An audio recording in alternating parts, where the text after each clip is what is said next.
मैं doctor Kirti Mathur, associate professor political science, government Meera girls college Udaipur. आज के हमारे अध्ययन का विषय है राजा राम मोहन रॉय के राजनीतिक व आर्थिक विचार।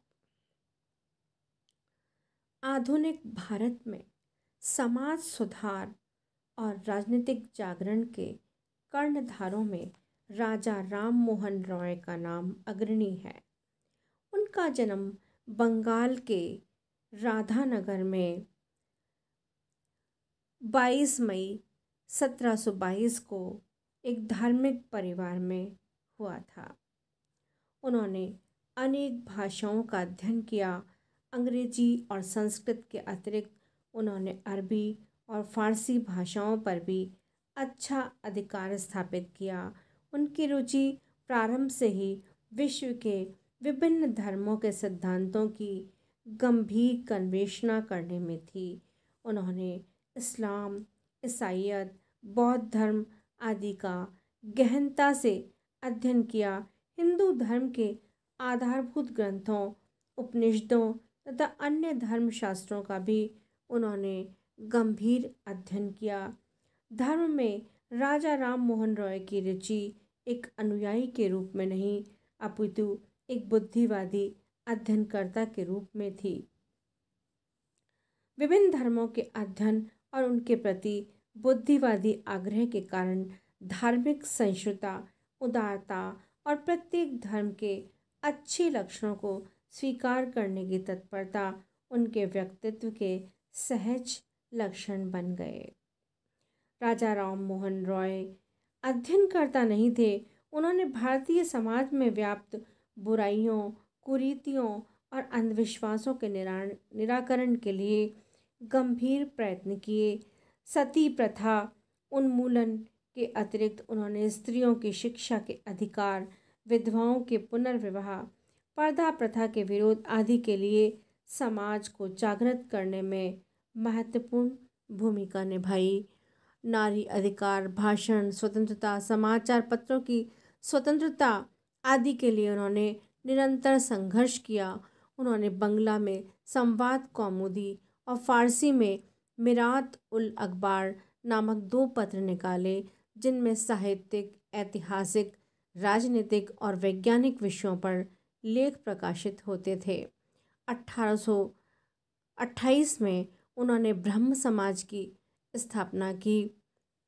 उन्होंने उदारतावाद, तर्कवाद और आधुनिकता का वह वातावरण तैयार किया जिसने भारतीय चिंतन में क्रांति उत्पन्न कर दी। अब हम अध्ययन करेंगे राजा राम मोहन रॉय के राजनीतिक विचारों के बारे में। राजा राम मोहन रॉय का कार्यक्षेत्र मुख्यतः धार्मिक और सामाजिक जीवन था, किंतु उन्होंने राजनीतिक संदर्भों से कभी भी अपने आप को पृथक नहीं रखा और उन्होंने देश विदेश की, विशेष रूप से भारत और इंग्लैंड की राजनीति में गहरी रुचि और गहरा ज्ञान था। उन्होंने व्यक्तिक और राष्ट्रीय स्वतंत्रता का प्रतिपादन किया। अधिकारों और स्वतंत्रता के व्यक्तिवादी सिद्धांत के समर्थक होते हुए भी राजा राम मोहन रॉय ने राज्य को समाज सुधार और शैक्षणिक पुनर्निर्माण के लिए कानून बनाए जाने पर बल दिया। व्यक्तिक स्वतंत्रता के महान समर्थक होते हुए भी राज्य के कार्य क्षेत्र के संबंध में राजा राम मोहन रॉय के विचार उदारतापूर्ण थे और वो ये चाहते थे कि राज्य को निर्बल और असहाय व्यक्तियों की रक्षा करनी चाहिए। राज्य का कर्तव्य है कि वह जनता की सामाजिक, सांस्कृतिक, नैतिक और राजनीतिक दशाओं में सुधार के लिए प्रयत्न करे। फ्रांस की राज्य क्रांति के समय उनकी आयु 17 वर्ष की थी और इस क्रांति के महान मूल्यों का उन पर गहरा प्रभाव पड़ा। वोल्टेयर, मॉन्टेस्क्यू और रूसो की भांति राजा राम मोहन रॉय को स्वतंत्रता के आदर्श से उत्कृष्ट प्रेम था और वे प्रत्येक स्थिति और प्रत्येक मूल्य पर व्यक्ति की गरिमा की रक्षा के पोषक थे और स्वतंत्रता, अधिकार, अवसर, न्याय आदि राजनीतिक वरदानों को सर्वोच्च मानते थे और राज्य को ऐसी दिशा में प्रेरित करने की आकांक्षा रखते थे कि व्यक्ति को ये वरदान सुलभ हो सकें और उन्हें न केवल भारत वरन विश्व के सभी राष्ट्रों की स्वतंत्रता के प्रति सहानुभूति थी और उन्हें यूनान वासियों और नेपल्स वासियों की स्वतंत्रता की मांग से सहानुभूति थी। इसलिए जब 1820 में नेपल्स में स्वेच्छाचारी शासन की पुनः स्थापना हो गई तो राजा राम मोहन रॉय को बहुत ही धक्का लगा और फ्रांस की उन 1830 की क्रांति से उनके हृदय को बहुत ही प्रसन्नता हुई। राजा राम मोहन रॉय को अपने देश से गहन प्रेम था और राजा राम मोहन रॉय के चिंतन और कार्यों ने भारत राष्ट्र को स्वराज्य के मार्ग पर आगे बढ़ाने में प्रत्यक्ष रूप से नहीं वरन परोक्ष रूप से सहयोग दिया।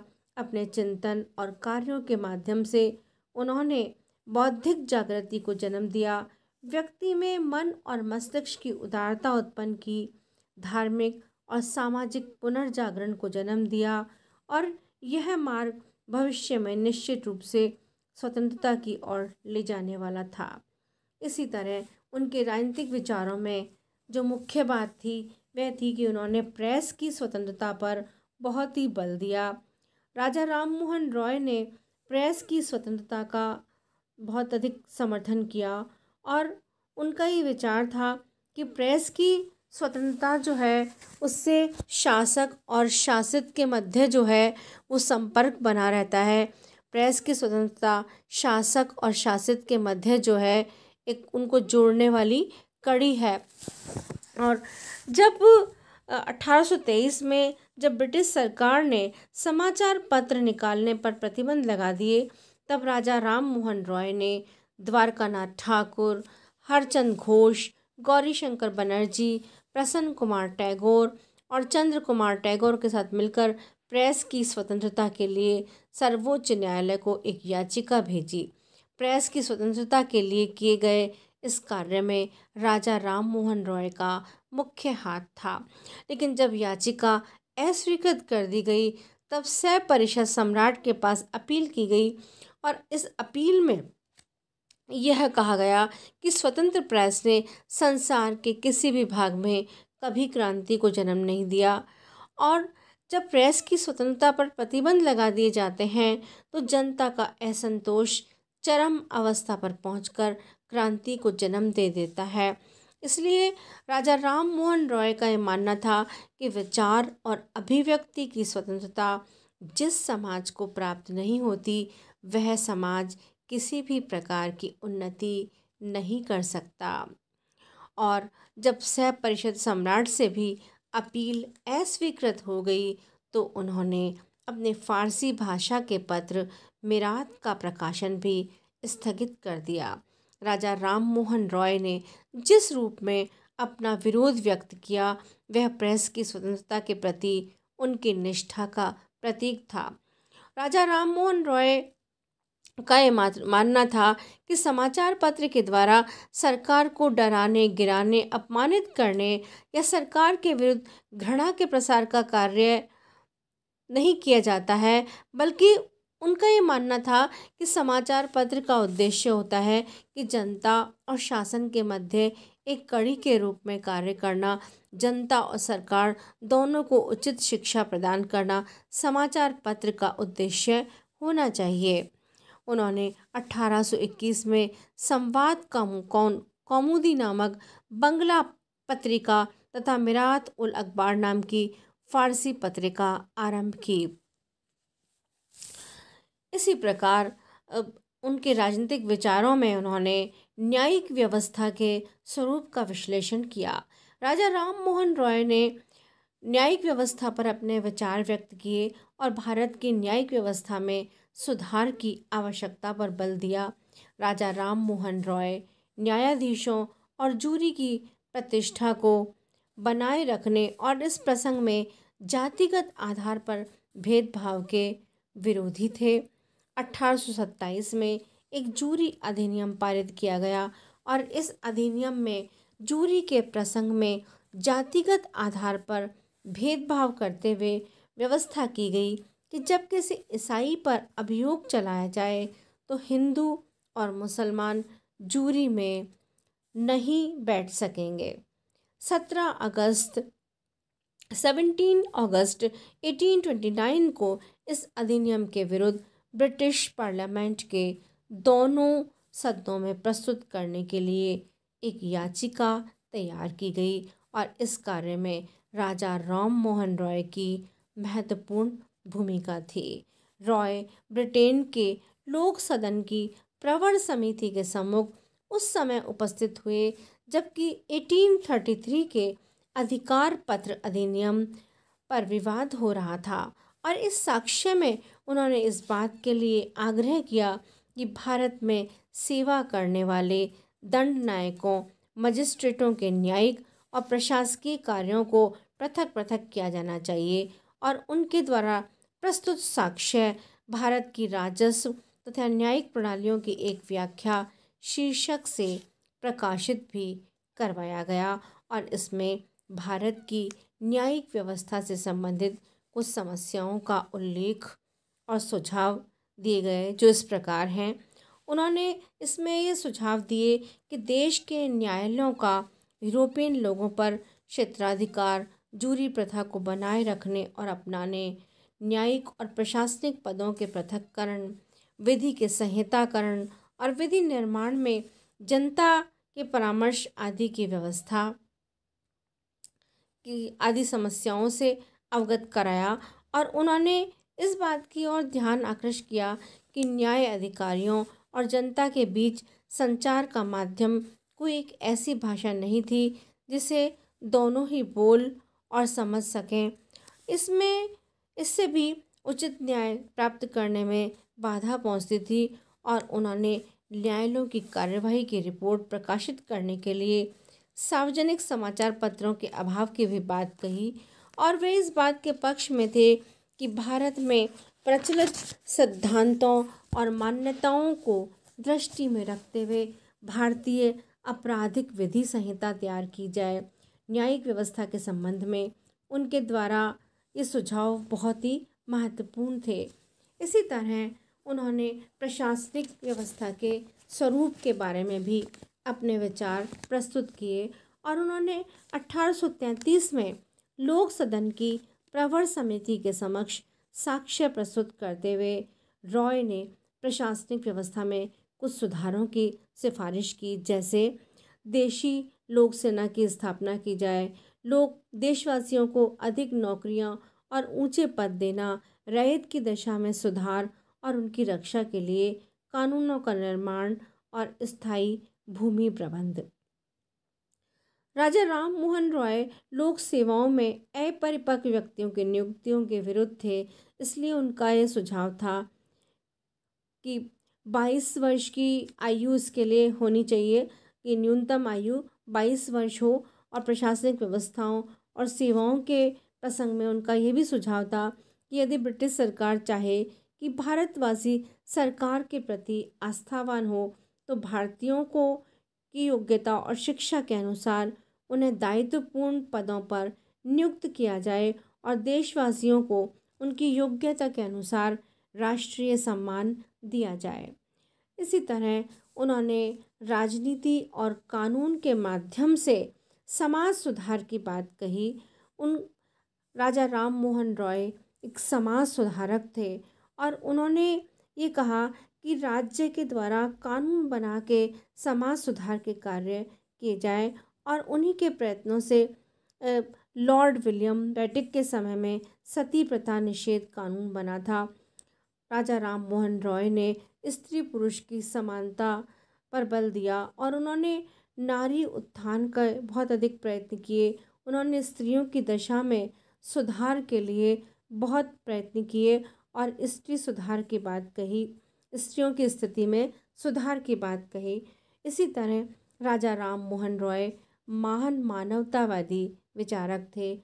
वे विश्व बंधुत्व की धारणा में विश्वास करते थे और वे समस्त मानव जाति को एक परिवार और विभिन्न राष्ट्रों और जातियों को उनकी शाखाएं मानते थे। राजा राम मोहन रॉय ने ऐसे विश्व संगठन की कल्पना की थी जिसमें दो राष्ट्रों के बीच के मतभेदों को पंच फैसले द्वारा निपटाने के लिए भेजा जा सके। राजा राम मोहन रॉय जो है वो उनका ये मानना था कि विभिन्न राष्ट्रों को जो है आपस में एक परिवार की भांति रहना चाहिए। अब हम राजा राम मोहन रॉय के आर्थिक विचारों के संबंध में चर्चा करेंगे। राजा राम मोहन रॉय ने विधिवत रूप से किन्हीं आर्थिक सिद्धांतों का प्रतिपादन नहीं किया, लेकिन देश की आर्थिक समस्याओं के प्रति वे बहुत ही जागरूक थे और उन्होंने इसीलिए भारत की साधारण जनता, किसानों और मजदूरों की जमींदारों, जागीरदारों और शासन के शोषण से रक्षा की बात कही। और राजा राम मोहन रॉय ने जहां एक और किसानों को जमींदारों की लूट से बचाना चाहा, वहां उन्होंने यह भी विचार प्रस्तुत किए कि सरकार जमींदारों से अपनी मांगें कम कर दे। और उन्होंने प्रवर समिति को भी कहा कि सरकार के इस कदम से राजस्व में क्षति होगी, पर इस क्षति की पूर्ति दो उपायों से हो सकती है। पहली तो ये कि जो विलासिता की सामग्री है उस पर अधिक कर लगाया जाए, और दूसरा उच्च वेतनमानों के जो यूरोपियन कलेक्टरों के स्थान पर निम्न वेतनमान के भारतीय कलेक्टरों की नियुक्ति की जाए। सैनिक व्यय की कमी हेतु उन्होंने यह भी विचार रखा कि स्थायी फौज की संख्या में कमी की जाए और इसके स्थान पर किसानों या अन्य जनता को सैनिक प्रशिक्षण देकर उन्हें केवल भारत की रक्षा हेतु रिजर्व फोर्स के रूप में रखा जाए। उन्होंने इस बात पर बल दिया कि देश में नागरिक प्रशासन और सैनिक व्यय में कमी होनी चाहिए, और आर्थिक विकास हेतु उन्होंने स्वतंत्र व्यापार के विचार का समर्थन किया। और उन्होंने यह भी विचार रखा कि देश से बाहर जाने वाले माल पर से शासन द्वारा कर हटा लिया जाना चाहिए, जिससे विदेशी बाजार में भारतीय माल की अच्छी खपत हो। राजा राम मोहन रॉय भारत से इंग्लैंड को धन की निकासी पर चिंतित थे और इसे रोकना चाहते थे। इसके लिए उन्होंने यह प्रस्ताव किया कि भारत में पूंजी संग्रहित करने वाले धनी यूरोपियन को भारत में ही अपना घर बना लेने के लिए प्रोत्साहित किया जाना चाहिए।